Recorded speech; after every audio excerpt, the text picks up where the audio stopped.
There it is from Tim Urban's Wait But Why blogger. What's Our Problem? It's fascinating how it originates in Marxism, goes down the tree to critical theory. This is the best book since the 2020 Cynical Theories by Helen Pluckrose and James Lindsay on this topic, in my opinion. And he talks about social justice fundamentalism at one end and liberal social justice. I think you and I think everybody in this room, frankly, falls on the side of liberal social justice. Not equality of outcome, equality of opportunity. Not using race to divide, but being what is now a microaggression, colorblind to people. We make those judgments. I do think that there's a fundamental core tenet, or there are fundamental core tenets of the ideology. And so racism is everywhere. It's baked into the system. There's whiteness, but your privilege seeks to preserve itself. I mean, et cetera, et cetera. And that is a component of what wokeness is, but it's also just, when I try to envision wokeness as an object, it is like a Jackson Pollock painting. Yeah. It is, but that's because wokeness isn't an ideology. It is not this thing. These things, they frustrate me when I see, and I think this chart is probably correct. Going from postmodernism down and critical race theory and intersectionality, but it applies an academic worldview into the modern problem, which has already been shown by numerous data points, including there was the Zach Roberts LexisNexis Twitter thread from a few years ago, that all around the same time, everywhere in the world, the same thing happened, where there was a massive spike in the same concepts, ideas, words. And what likely happened is, and I'll put it this way, the reason why I don't believe we're dealing with an ideology of the left, we're dealing with algorithmic corruption, is that Jack Dorsey was not woke until he started eating the own refuse of his own social media platform. Okay, so can we spend some time on this? Because I think this is really important. Okay, so this is the frame that I suggest thinking about this. At the top, you have theory. Below that, you have institutions, and downstream from that, you have individuals' beliefs. So 2017, we had almost this exact conversation, a very heated debate. I would call it lively. I thought it was great. No, I thought it was great too. I thought it was fantastic with James and Helen in the room. So at the level of theory, you have what we tried to do with Sokol Squared at the grievance studies hoax. We tried to undermine the theory. We tried to show that it's bogus. We tried to attack it. What Reed and I are going around the world doing street epistemology is to show so that it goes from the theory to the institutions to the people, the institutions, the academies, K through 12, and we can talk about that, more than happy to talk about that. Our academic institutions, you get promoted and tenure based upon the papers you write, usually 7 papers in 7 years, unless you write something that's morally fashionable. It's very difficult to get published. And we're going to do the University of San Francisco story, I hope, because I think that this encapsulates it perfectly. Educational administrators themselves participate in the ideology. So there's a structure. And so when you say algorithms, I want to say 2 things that are important about this. The woke people occupy so they get their degree 5, 6, 7 years later. They go out, they become administrators, they become managers, et cetera, et cetera. They bring the madness that they took with them, that they think it's true, based upon what they perceive to be legitimate bodies of literature: microaggressions, trigger warnings, safe spaces, belonging, equity, all this nonsense. They take that with them and they institutionalize that.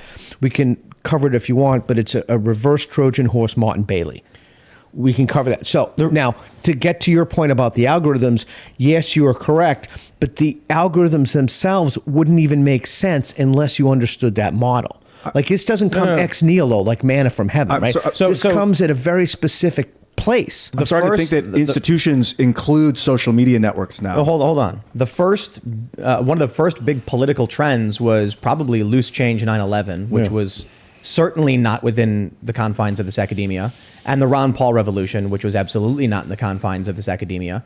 What happens is you see, what I believe it is that humans have tendencies.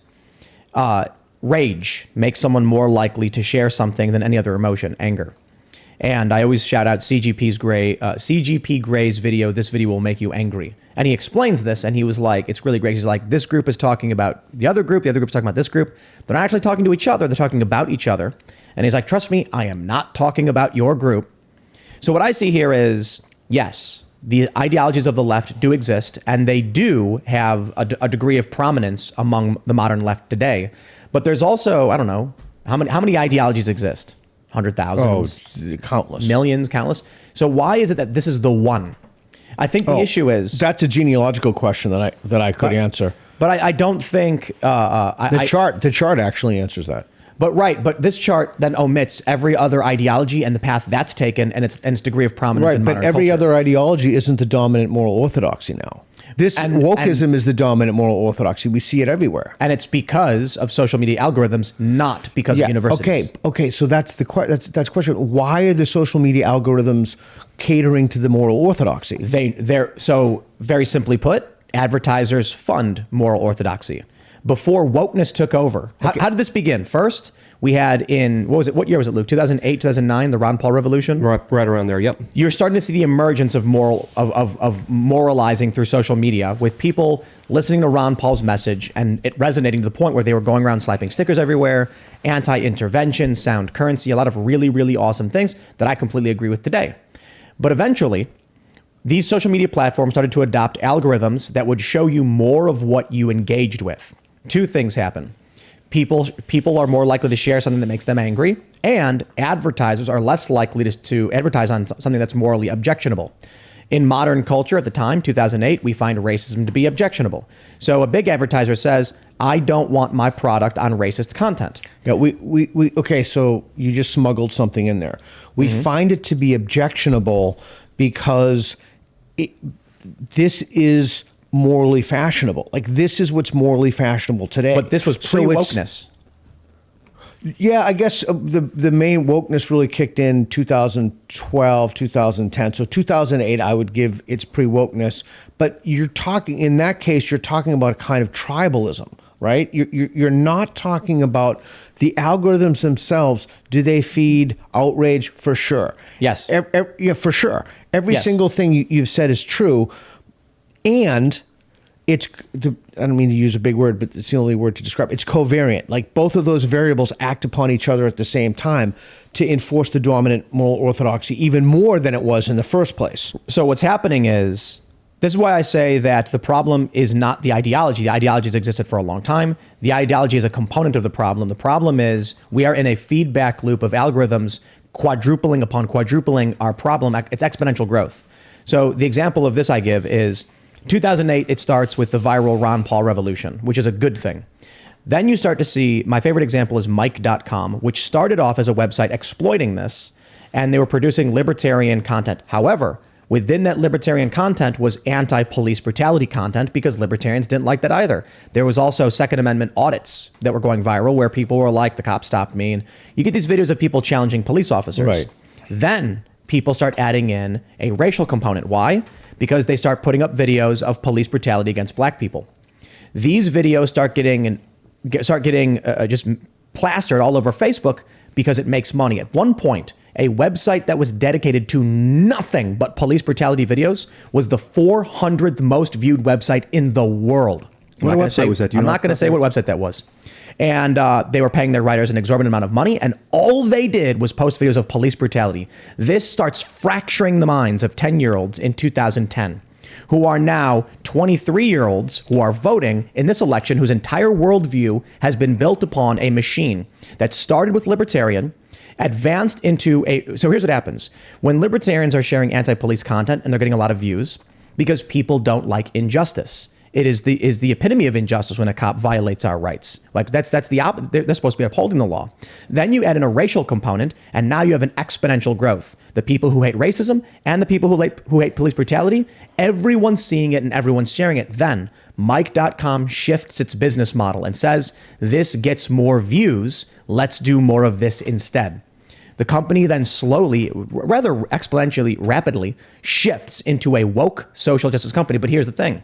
When this happened, we didn't have the word woke. I mean, sort of it. It was here and there. What was the word? Intersectional feminist, which then gave rise to social justice and social justice warriors. I mean, at first it was feminism. Then it was intersectional feminism. Then the SJW. Then we ended up with the complaints about critical race theory. Then people pointed out actually critical gender theories in there too. And now it's woke.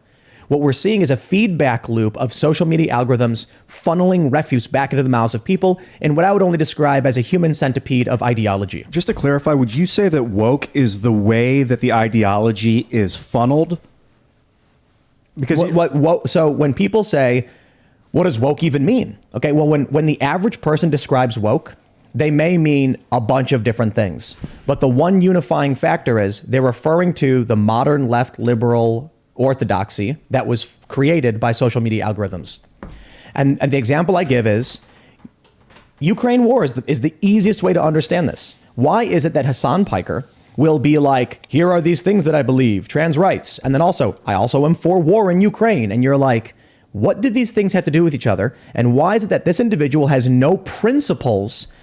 It's just, he just follows the orthodoxy. you think there's a woke on the other side of the coin? Like Yeah. for people that Like are obsessed a with Donald right-wing Trump? version. Yeah.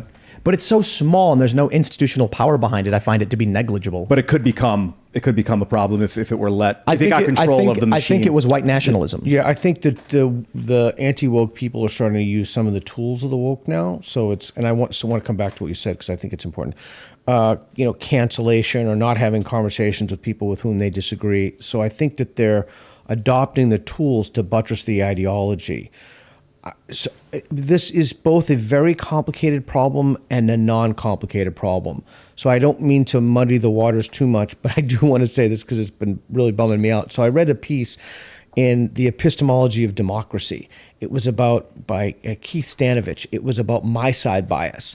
And my side bias, this will horrify you when you hear it, but my side bias is exactly what you think it would be. My side is right, your side is wrong. But the article or the chapter in the book argued that there's literally nothing you can do to overcome my side bias. No training, no education, nothing. But when you combine that research chapter with what you just said, not only can you not do, there's no amount of education that can get over my side bias.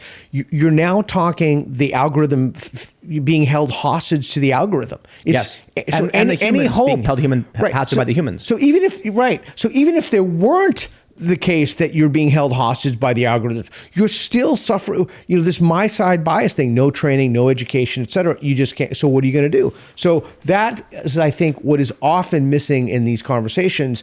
What I just like to throw in there, we know there's a problem. We've been talking, you and I have been talking for years. We know this is a problem. And I think what people are hungry for now is, what are we going to do about it? What's psychedelics? You said one. You said one mind. thing, right? We're going to stop donating to alma mater. We're going to stop buying. We're going to vote with our dollars, if you will. But I think what would be helpful, I think, to a lot of your viewers is ending every one of these sessions, these conversations with, what are you going to do about it? Like empowering them to do something. And so obviously that's why I wanted to lead with the Anheuser-Busch story, because it seems like this is particularly effective. Let me tell you, I've got these tweets that I love to tweet where I say something like, sterilize your children to prevent overpopulation. Right. It's a joke, right? Or I'll say something about leftists will abort their children or sterilize their children. And then I had one tweet where I said, and this is a good thing because it stops overpopulation and humans are causing climate change. Not one time has any publication ever criticized me or written about those tweets. Yet, when I say don't buy beer, I get 500 articles saying far-right fascist, outraged, whiny loser, because you can tell what's working. They don't want to bring up the fact that they're aborting their kids and sterilizing them because that's bad for them in the long run. But if they highlight that, they have to point out the things we're promoting are detrimental and deleterious to our ideology. And then when I say something like don't buy beer, they're like, quick, we got to put a stop to that. Yeah. Not only is it affecting our potential sales because it's sponsored by this company, but there's truth to the fact that if Budweiser sales do drop and they are forced to apologize, that will be a major shift in the culture war. The moment a massive multinational corporation says, we are sorry for being woke people will lose their minds because that means we're sorry. We made a genuine mistake. We wish we hadn't done it. We'd like to get you back. And that's and real quick, Netflix never apologized for cuties and they still have big mouth. But when they started getting rid of some of the woke shows and stuff they had, and they talked about it, they saw a subscriber increase. So they're probably learning an important lesson, but the apology is everything. You said earlier. Real quick, just one last point.